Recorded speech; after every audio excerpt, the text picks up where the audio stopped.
I don't mean to speak out of turn, but for the life of me, I don't know how we can judge the prospects of a startup company without seeing their business plan, without seeing what their financing is, without knowing what their market is, to give away, give away is not the right word, but to sell a piece of property up there that's very valuable to a company that's giving us at this time promises makes no sense to me.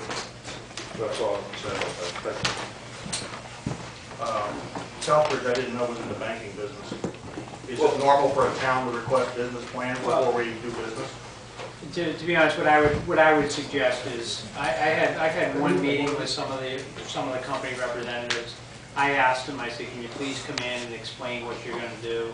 I think this is the beginning of a potential relationship, and have them come in, explain what their concept is. If it's something that makes sense, then follow up and say, can we see your business plan? So I see this as we're at the beginning stages of a potential relationship, and bring them in and ask them what you want.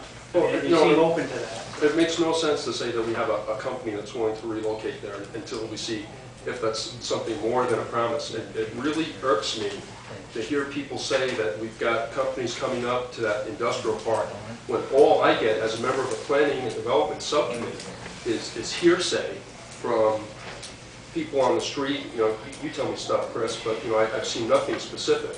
So it really irks me to hear people say we're preventing development up at the industrial park when I've got nothing to base that on. And we're trying to fill that. We're trying to fill that gap, Rich. We absolutely are. Thank you. We do have a letter from them that is dated February 9th. They sent to you. And in the letter, they do say that they will discuss in detail when they do their presentation, signed by VP Business Development, Gregory Hayes. So I'm assuming that they have an intention to put a presentation together for us. Did you see that? No, I didn't see that. Yeah. That was I distributed in brought one it of the along packages. just so that, That's kind in of case wild. anybody had any questions on that. It was in one of my packets. I don't know, I just happened to But my general question is, well, I guess you said Mr. Lund was supposed to come to this subcommittee. To be honest, I know the chairman talked to Mr. Loin about tonight. I have not talked to Mr. Loin about tonight. That's another little peeve I've got is the Planning and Development Subcommittee seems to have been cut out of this loop.